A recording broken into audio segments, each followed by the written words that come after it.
What's up, guys? This is Helium Lemon 15. This is part 26. Welcome back to Endless Ocean Blue World. This is parte 26. 26. 26. Yes. Anyway. Yes, for those of you who are watching in Espanol, esta es parte 26. Parte 26. Del Endless Oceano Mundo Azul. Gracias. Muchas gracias, por favor. Yo quiero Taco Bell. Yo quiero mantequilla con azúcar. That actually doesn't sound so bad. Me gusta los delfinos. Awkward. Okay, so today is still July 8th, and it's 2:21 p.m. in the afternoon, and I have not had lunch yet. And I have a friend coming over for a piano lesson, hopefully in the next 40 minutes. And I've never taught a piano lesson before, so I think I have some music to work on with him, but I barely know his level. When curtains cover the sky in the frozen north. The frozen north, what could that mean? Probably means the very warm west. So you have to go to the island that's the westernest part of the game, because reverse psychology works on everybody, especially Sigmund Freud. I don't know what that was about, forgive me. I like making fun of the bird whenever it's like, oh, the bird is singing a beautiful song. Oh, this part is muted, hold on.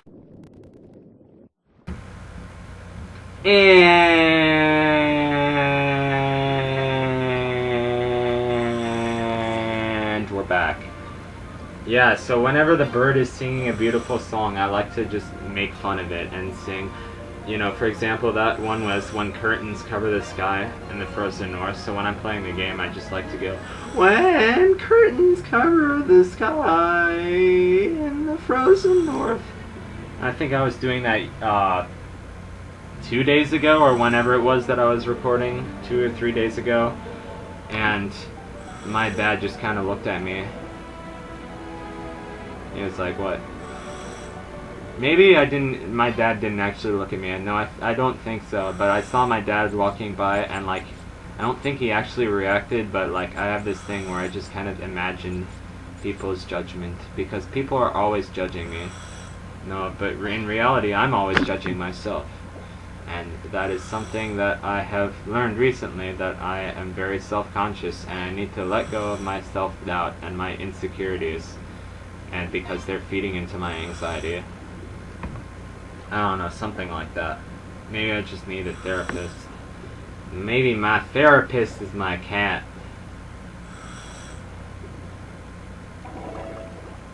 Maybe video games are my therapist. Speaking of which, I went over to my friend's house, what was that, yesterday? I think it was yesterday. No, it was 2 days ago. And he lives like a couple blocks away, and he has, what is it, an Xbox One, a Sega Dreamcast, a PS2, and a Sega Genesis, and a huge collection of video games, and it's kind of awesome. So we started out by, he started out showing me Overwatch, and I'm usually not into like shooters or like team games, but like I played Overwatch a little bit, and it was pretty cool. I was playing as the character Reinhardt, and like I got to use the shield and like help my team out, and I don't know, I kept dying because I couldn't figure out all the different characters, and I couldn't figure out all the different controls, because there's a lot of controls.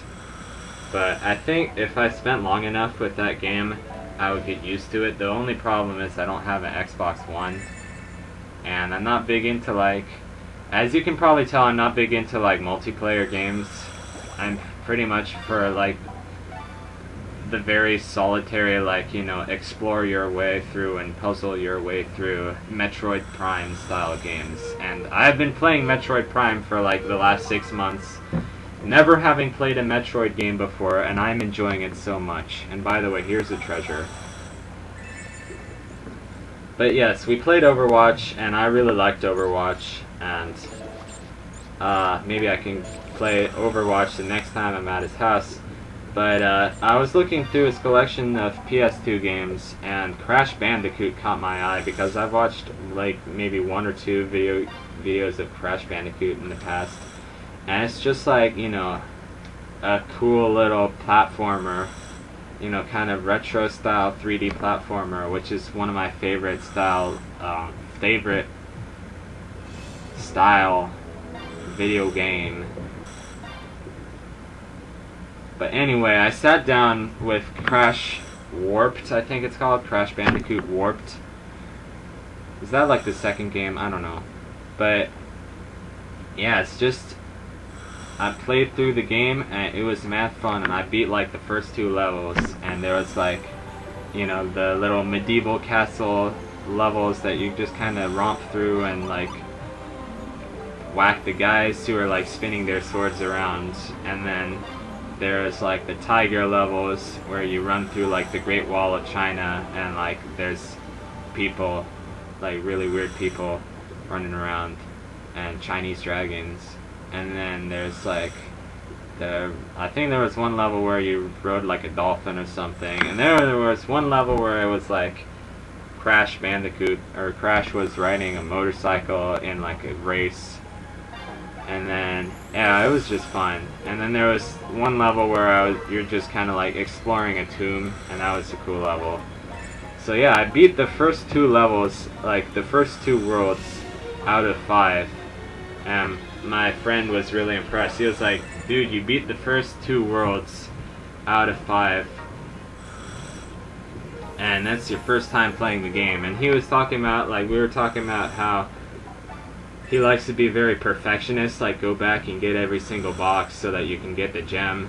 But like some of the gems, like once you mess up, like you can't go back and get them. And he knew where all the boxes were, but he only told me after I missed it, so it was kind of funny.